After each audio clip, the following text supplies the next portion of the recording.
Every day seems to bring a new existential risk to British farming.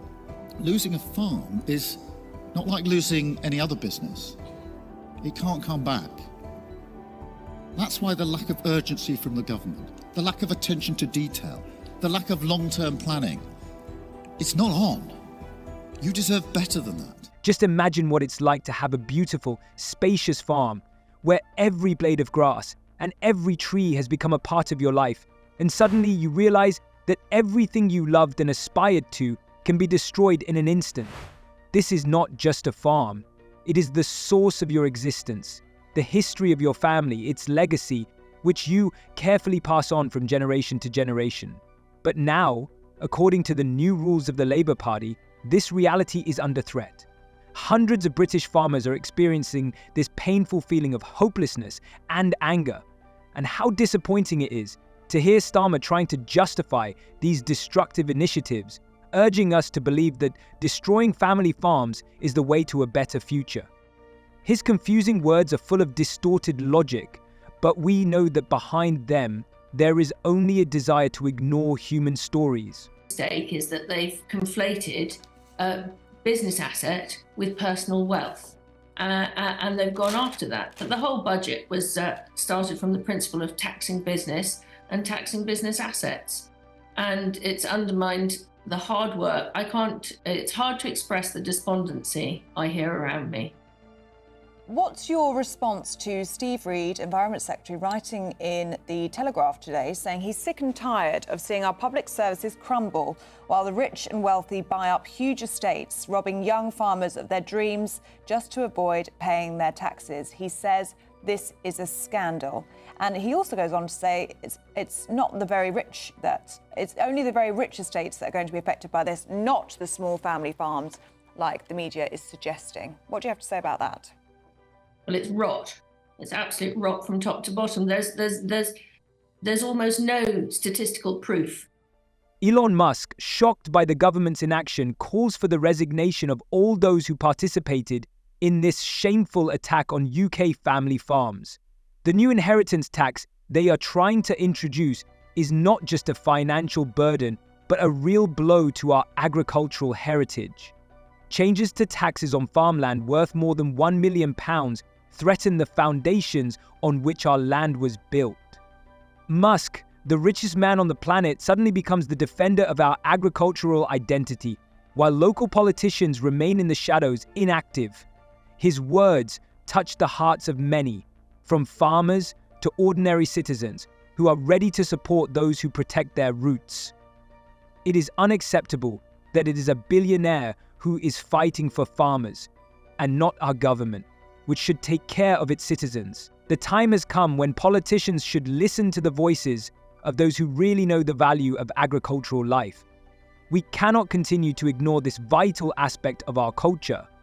We are on the verge of losing the wealth created by many generations, and this time requires action. Farmers were already angry enough, they're furious now. That's after thousands apparently are being turned away from taking part in a London protest later this month. Yeah, the National Farmers Union is urging only the 1,800 farmers who have already registered to show up. But some are threatening to ignore that guidance. So what's going on? Let's talk to the Deputy President of the NFU, David Exwood. What is going on, David? So we are here today in the City of London bringing farming to the people of London, and that's what will happen on the 19th. It will be a show of strength of farming. You'll see the determination of farming, and farmers will be united to demonstrate to the government the value of what they bring to farming, the importance of what we do, which is feeding the nation. Agriculture is not just an economy. It is our life, our culture, and our future. Decisive steps must be taken to protect this legacy. Agriculture has always been the foundation of our economy, nutrition and culture. It unites families and communities, passing on tradition from generation to generation. The new inheritance tax calls into question the sustainability of these values, and ignoring this problem can lead to irreversible consequences. The organizations that are supposed to represent the interests of farmers must come up with a clear position to prevent these devastating changes. After the autumn budget included changes to inheritance tax for farms worth more than £1 million. Well, let's talk to the Countryland and Business Association, which represents 28. This situation paints bleak prospects not only for farmers, but also for entire communities. Their efforts go unnoticed when officials, comfortably ensconced in their offices, make decisions, ignoring the consequences for the lives of ordinary people. Nevertheless, despite all the difficulties, the farmers continue to go forward with courage, supporting each other. They understand that they may lose the land, but they will forever preserve their heritage and connection with it. Their struggle is not just an effort, it is a call for the right to life, for the future that they dream of creating for their children. These fields should not become an object of profit for third-party investors. We must stand up for those who earn hard on this land and remind everyone of the invaluable importance of family farming. What do you make of this inheritance tax measure, and what are other farmers saying to you as well? Well, I'm actually up in Scotland. I'm away from my own home farm at the moment, and I'm at a sale up in the west coast of Scotland, a Solaire Cattle Society sale, and every single farmer that I have seen, these are people that I've known for years, have come straight up to me and said, what on earth is going on? How are we supposed to be able to deal with this? How do we ensure that our business survives? How are we supposed to invest in our business and grow, which we thought this is what government wanted us to do? So I think, listening to the reports that you've already said, people are just baffled by how on earth this is part of the plan, to be quite honest. Let's open our eyes to the real threat posed by these monsters of business. The efforts of farmers, their passion and dedication to this cause should not be sacrificed. Where will Starmer's soulless pursuit of profit lead? Our livelihood will not just be taken away from us. We will be deprived of our identity and culture. Emigrate and James Robinson are symbols of millions of Britons whose lives and dreams are on the verge of destruction. Farming is facing huge budgetary pressures. People who try every day are now experiencing a wave of hopelessness. It's terrible how they lose everything that they fought for, and that was created with great difficulty over generations. Ollie Harrison, with his heartache, reminds us behind every figure in the tax report are fates, hopes, and dreams for the future. The new government came in. We've been seesawing with previous governments. We were told that we were going to get stability. We were told that the government needed growth. We needed to generate this income for the country.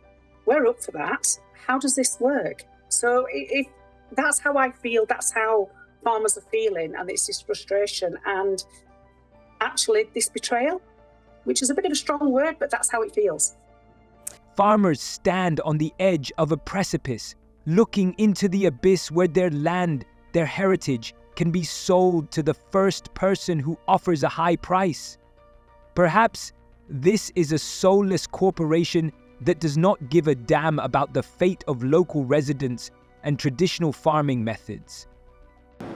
So there's many things wrong with the budget. They brought in a measure on inheritance tax that's come in without any notice, and it's massively destabilised the industry. But look, there's many measures in the budget, and actually what they've done is threaten food supply. You've seen the retailers joining with farmers to say this is going to have an inflationary effect, and we're concerned about the future of food supply in this country. And that's why farmers are so determined, so passionate. They're proud of their industry. They're going to be proud today. We do a great thing. We feed the nation, and they want the government to understand that and understand the impact of what they've done.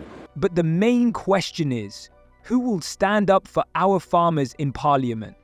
Who would dare to speak out against this robbery taking place in front of everyone? The answer may or may not surprise you, because, in my opinion, our politicians are much more concerned with lining their pockets than protecting the very foundation of British agriculture. Well, no, it will be a show of strength, and they'll be showing the value of what they do. That's what it will be about, and it will be a clear message to the government. They have to back farmers. There's no choice here. Farmers have got nothing left to give. They need to back them and send out a clear message about how they can support food production in this country, and that is something we all agree on.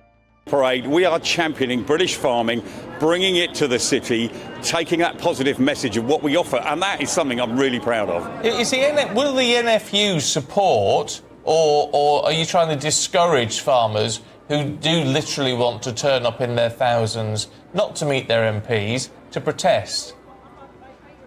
On that day, we will be united, we will be determined, it will be a show of strength, and we will all stand together to show the value of what we do. This is a matter of our food security, our rural communities, our way of life. If we let Labour get away with it, what happens next? What other great British traditions will they try to destroy with their taxes?